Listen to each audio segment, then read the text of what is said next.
So I feel like the Sannin as a whole kinda get overshadowed after the time skip. I mean, Orochimaru was absorbed, Jiraiya got killed, and Tsunade wasn't doing much either. In the war arc, Tsunade and Orochimaru got some action, but overall they don't really beat anyone that's notable or do anything super important. Because of the fact that the Sannin don't get any major W's in the later parts of the story, a lot of people don't really think they're all that powerful and will lose to higher tier characters. With this in mind, I decided to put the Sannin up against Kurama, since I think the Sannin have a lot of abilities that would pose a challenge to Kurama, and I've seen some people say that Kurama could like one-shot the Sannin, so I definitely wanted to make this video to show why the Sannin wouldn't just get beat, and why this fight is actually a lot closer than people think. Before I get into how strong I think the Sannin are, I have to debunk the Four Tails Naruto stuff, since I already know some people are thinking about that. Yes, both Jiraiya and Orochimaru fought against Four Tails Naruto and got hurt badly, but there is context to both situations that explains why. For Jiraiya, we know he's not actually trying his hardest against Naruto, he's just trying to put that seal on Naruto to stop the Nine Tails transformation. Jiraiya wouldn't go 100% against his student and try to kill him. This is similar to how Guy says Drunk Rock Lee is a huge threat and how it took Neji and himself to stop Lee. Listen to what Guy says here. You mean you couldn't overpower him on your own? Well, if he had actually been my enemy, I could have taken him down no problem.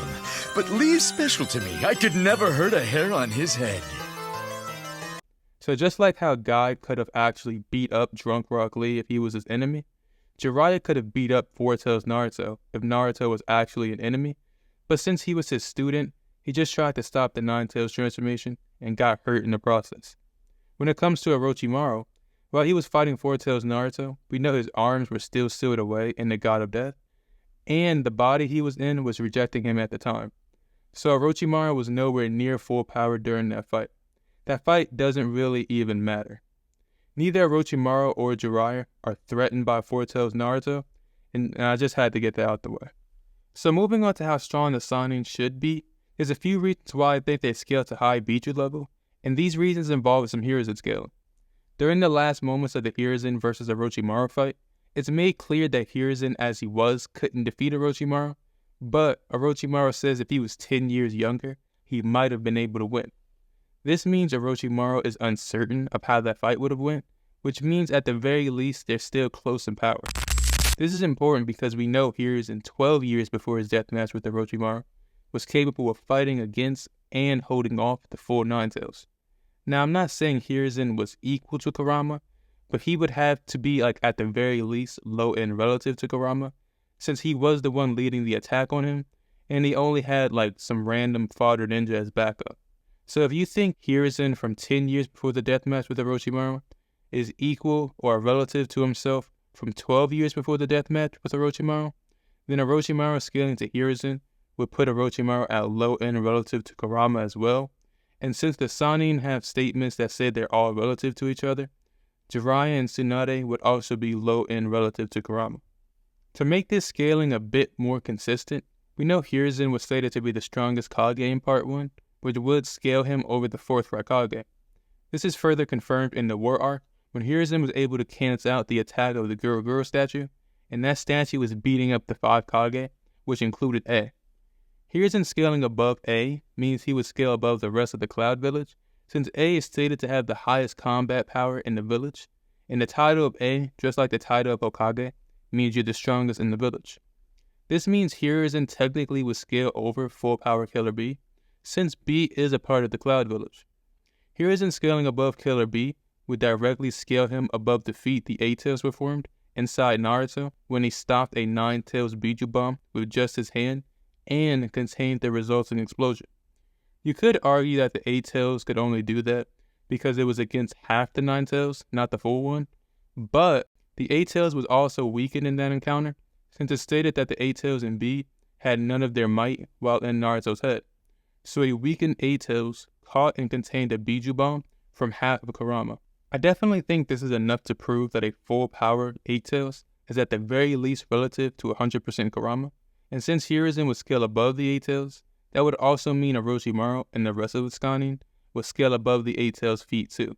So either way you look at it, The Sannin scales to Hiruzen, and Hiruzen has multiple ways of scaling to high Biju level, so the Sannin should be actual threats to Kurama.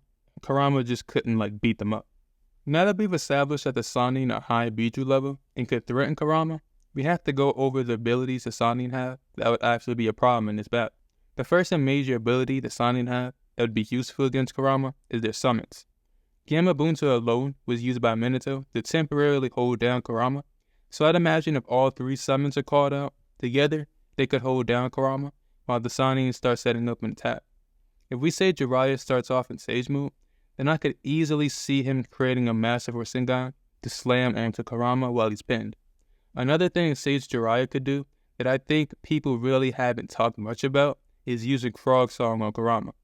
Using Frog Song on a tailed beast might at first seem like it wouldn't work, but tailed beasts aren't exactly Genjutsu resistant, since we've seen them under Genjutsu plenty of times, and since Frog Song was stated to be the most powerful Genjutsu at one point, I don't really see any reason why it wouldn't work on Kurama.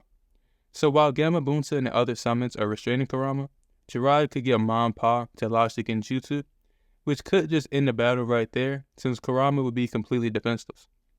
Moving on to how Orochimaru would contribute to the fight, he actually has a huge advantage going for him in the form of wood style. We know Orochimaru's body is primarily composed of Hashirama cells, and having Hashirama cells implanted or attached to you does give you wood style abilities, and we've seen this happen multiple times, like with Yamato. Considering that it's stated many times that wood style is a perfect counter to the Biju since it can suppress Biju chakra, Orochimaru having wood style would be a major asset in this fight. If you want to argue against the idea that Orochimaru has wood style, then you could just say he uses Edo Tensei and brings out Hashirama, which would just make a lot of things easier for the Sannin. The last Sannin to go over is Tsunade. Tsunade's main abilities revolve around her medical ninjutsu and raw power. And one of her super underutilized medical jutsu that I think would cause a lot of trouble for Kurama is her body pathway derangement jutsu. This move basically sends electricity into your nervous system and rearranges how the signals are sent throughout your body, making it hard to move.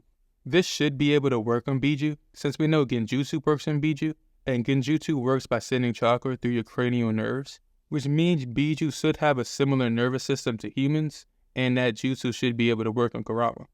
So we have Tsunade being able to rearrange how Kurama's nervous system works, we have Orochimaru having wood style, which can suppress Kurama's chakra, and we have Jiraiya with his Sage Jutsu, along with all three of their summons.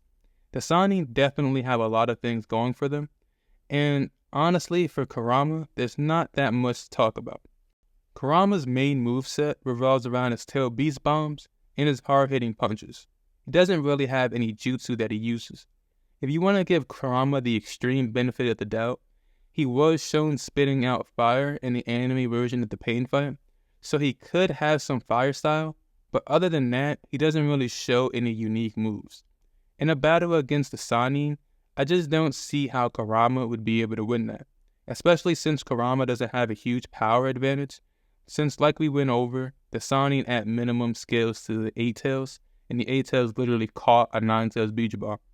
We also have to factor in the fact that the Sannin skills improve 3 times over while they're fighting together, so while they're fighting Kurama, they would be at a level that we haven't even seen before. The only thing I'd say for Kurama is that he would eventually return to life, since I don't think the Sannin have a way of sealing Kurama away. So Kurama might not permanently be defeated, but I just don't think he would be able to win that fight. I really just don't think he has anything going for him. So yeah, that about wraps up the video. If you disagreed and think Kurama would win, please let me know why you think so down in the comments. And if you do agree and you learned something in the video, please like the video and subscribe to see more of them. Thanks for watching.